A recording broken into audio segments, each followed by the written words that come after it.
নমস্কার।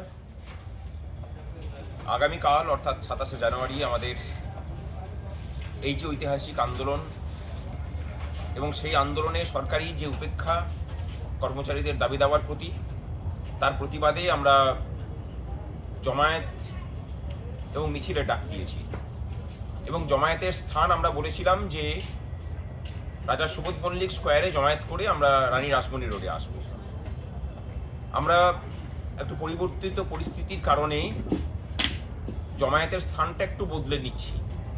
আগামীকালকে সকলকে অনুরোধ করছি যে আগামীকালকে জমায়েতের স্থান আমরা সুবোধ মল্লিক স্কোয়ারের পরিবর্তে আমাদের কর্মসূচি শুরু করব শহীদ মিনার থেকে। শহীদ মিনার থেকে আমাদের কর্মসূচি শুরু হবে। সময় যথারীতি 12টায় থাকছে, অর্থাৎ সুবোধ মল্লিক স্কোয়ারে কেউ যাবেন না। আমাদের কর্মসূচি শুরু হবে শহীদ মিনার থেকে। শহীদ মিনারে যেহেতু আমাদের শুরু হয়েছিল, সেই কারণের জন্য শহীদ মিনার থেকেই আমরা আমাদের কর্মসূচি শুরু করব এবং সেটা ঠিক বেলা 12টার সময়।